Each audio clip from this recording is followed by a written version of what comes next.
আমরা ৬০,০০০ টাকা প্রত্যেক কার্ডের পিছনে আমরা কি করছি, ইস্যু করছি, এবং তার প্রত্যেকটা ডকুমেন্ট আমাদের প্রত্যেকটা দোকানদারের আছে। আমি ব্যবসায়িক প্রস্তুতি নিয়েছি, ৫ লক্ষ টাকার মাল নিয়েছি, ৭ লক্ষ টাকা আগে ঋণ আছে, ১২ লক্ষ টাকা ঋণ নিয়ে আমি বর্তমানে ব্যবসা স্থলে দাঁড়িয়ে আছি। এত কষ্ট পৃথিবীত আর হনে কি হনে বললাম না আয়া বাকি না আর কেউ না। এটা আসলে আজকের উচ্ছেদ অভিযান না, এটা আমরা বিগত ২০ বছর প্লাস ধরে দেখতেছি।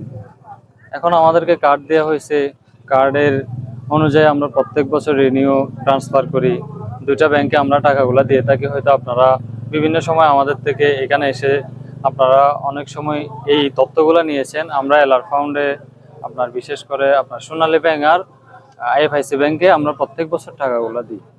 ওখানে আপনার লাস্ট আমরা বিগত জুনে আমরা ৬০,০০০ টাকা প্রত্যেক কার্ডের পিছনে আমরা কি করছি, ইস্যু করছি, এবং তার প্রত্যেকটা ডকুমেন্ট আমাদের প্রত্যেকটা দোকানদারের আছে। এখন আমরা কিভাবে অবৈধ হই? আর যদি আপনারা যদি কার্ড দেখেন, তাহলে আপনাদের মাধ্যমে যদি আমরা কক্সবাজারবাসীকে, যারা রাজনৈতিক ব্যক্তিবর্গ আছেন, তাদেরকে যদি একটা মেসেজ দিতে চাই, সেটা হচ্ছে আপনারা আমাদের ডকুমেন্টগুলো দেখেন। আগামী জুনের 30 তারিখ পর্যন্ত আমাদের কার্ডের মেয়াদ আছে। সেক্ষেত্রে আমরা কিভাবে আমরা অবৈধ হই এখানে? পাশাপাশি ডিসি মহোদয় আমাদেরকে কার্ডগুলো ইস্যু করছে, আজকে না বিগত 20 বছর ধরে আমরা রাজস্ব দিয়ে এখানে ব্যবসা করতেছি। সেক্ষেত্রে কিভাবে আমরা অবৈধ হয়ে আপনার এই যে গরিবের উপর যে আপনারা ট্রেন চালানোর চিন্তা ভাবনা করতেছেন, এটা আসলে সম্পূর্ণ একটা সুশৃঙ্খল 5ই আগস্টের পরে সুশৃঙ্খল সরকার আসার পরে এটা আমাদের উপর এক ধরনের জুলুম হচ্ছে মনে করি আমরা। দেশবাসীকে জানাতে চাই এবং মাননীয় স্বরাষ্ট্রমন্ত্রীকে জানাতে চাই, আপনি আরেকটু এই বিষয় নিয়ে সদয় হন, আরেকটু চিন্তা ভাবনা করুন। আমাদেরকে এই রমজান মাসের উছিলায় অন্তত আপনি একটু আমাদেরকে সময় দেন এবং আমাদের ডকুমেন্টগুলো চেক করেন, আমরা কি বৈধ না অবৈধ, না আমরা রাজস্বের উপর আছি। এটা মাননীয় প্রধানমন্ত্রী, স্বরাষ্ট্রমন্ত্রী সালাউদ্দিন ভাইয়ের একটা বক্তব্যের মধ্যে অবৈধ স্থাপনা উচ্ছেদ করতে বলেছেন। তো অবৈধ স্থাপনা তো উচ্ছেদ হয়েছে, বিচে যথেষ্ট পরিমাণ উচ্ছেদ অভিযানে অবৈধ স্থাপনা উচ্ছেদ হয়েছে। এখন যেগুলো উচ্ছেদ করার জন্য তারা বুলডোজার নিয়ে এসেছে, এগুলো আসলে অবৈধ নয়, এগুলো হচ্ছে বৈধ। আমি একটু আপনাদেরকে দেখাই, গণমাধ্যমের মধ্যে দেখাই। এটা হচ্ছে আমার বিচে ব্যবসা করার একটা ডিসি সাহেব দেওয়া একটা কার্ড। এটা আজকের কার্ড নয়, এটা 25 বছর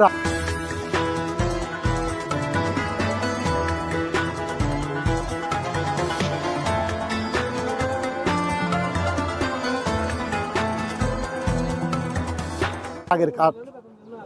আমি দীর্ঘদিন ধরে রাজস্ব দিয়ে বিচের মধ্যে ব্যবসা করতেছি, আমার একটা ছোট্ট ব্যবসা।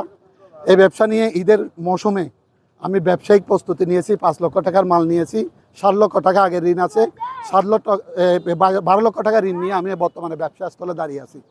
এই মুহূর্তে যদি আমাদেরকে বলতেছে উঠে যাওয়ার জন্য, এখান থেকে চলে যাওয়ার জন্য, তা আমরা মালামাল করব কি?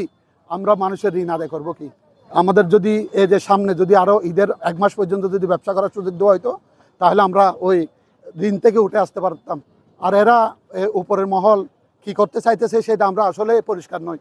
এইগুলা যে উচ্ছেদ হয়ে যাওয়ার পরেও যে আমাদেরকে যে আবার পুনরায় যে দোকান দেবে, এটার ব্যাপারেও আমরা নিশ্চিত নই। অন্ধকারের মধ্যে আমাদের ব্যবসায়ীদেরকে ফেলে দেওয়া হচ্ছে। এটা জানি না কাদের ইশারায়, কোন ইশারায় করতেছে। এরা বলতেছে আমাদেরকে পুনরায় বসাবে, এরকম কোনো কি দেখতেছি না। আমাদেরকে একটা চিনুক শিল্প কত সারিবদ্ধভাবে আমরা ব্যবসা করতেছি, বিচের একটা সৌন্দর্য আমরা ধরে আছি, পর্যটককে সেবা দিতেছি। আমরা বাংলাদেশের নাগরিক, আমরা দীর্ঘদিন ধরে এখানে ব্যবসা করে চলে আসতেছি। তো আমাদের ব্যবসাটা যদি না দেওয়া হয়, তাহলে আমাদের তো ভবিষ্যৎ নষ্ট হয়ে যাবে। আমার ছেলেবেলে লেখাপড়া করে, এদের ভবিষ্যৎ নষ্ট হয়ে যাবে। তো এগুলো দায়ভার নিবে কে? হ্যাঁ, সুন্দর প্রশ্ন করেছেন। উচ্ছেদ সব জায়গাতে হয় না, সর্বপ্রথম সুগন্ধাতে হয়। আমি একটু আগে যাই, 60,000 টাকা রেভিনিউ দিয়েছিলাম কিছুদিন আগে। আরেকটা ডিসি সাহেব এসে বলছে দোকানগুলো উচ্ছেদ করা হোক। আবার আমরা মানববন্ধন করলাম, অনেক কিছুর পরে আবার ডিসি সাহেব বললো যে তোমরা থাকো।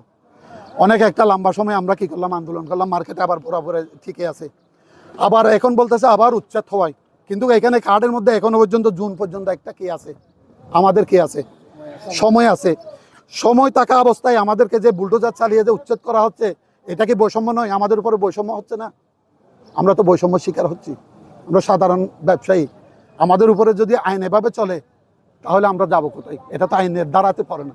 আমরাও তো মানুষ, আমাদেরও তো একটা বেঁচে থাকার অধিকার আছে বাংলাদেশে।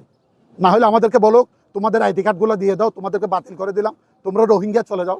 এখন প্রতিষ্ঠান চাই দি আর কিছু নয়, শুধু দুয়া ভাত খাইম পঞ্চান লেখাপড়া করিব পঞ্চান দেখাইব আরা খাইম প্রতিবাসী যারা আছে তারা খাইব আরা শুধু অনুরোধ করে দিই শুধু দুয়া চরণ মাঝে যেন আরা ভাত খাইতে পারি আর কিছু নয় বাজে সামান্য আতবাজে কান এ আছে 7 দোয়ান আছে আবার যে বাই ফেলা আই মরিজন বই আতা খাইলে কিস্তি আছে যে 10,000 টি বুঝছে না কিস্তি মিস্তি লইরে মনে করেন ব্যবসা গান করি বেশি কষ্ট করি বুক করি বাজি আজ 20-40 বছরের আইনের মধ্যে থাকি দি একবার ভাঙের একবার নির্গণ করে করি শেষ পর্যায়ে বাজে বয়সকালে করে বেশ যদি আর কোনো পারি বাজেরা ঘর বাড়ি উদ্য নাই আত্মা এটা পরি থাকি দি এখন ব্যাঙ্গারি মধ্যে পরি থাই দেবো আত্মবাজে দুগো ফো আছে গো মুসলমানের জাত দি ফেলাইয়ে আর গো আরঙ্গ আছে এতে পরে তারা রুদ্ধ চলা পরে তারা হড় যাবে জাত দি ফেলাই তো ফুয়াইতে রুদ্দায় ঘরে রাখি দি হড় যাবে জাত দি ফেলাইলে খর হাসো যাবে হ্যাঁ ফুয়াই ফুয়াইছে ফুয়াই বেরুদ্ধ রাখি দি এত কষ্ট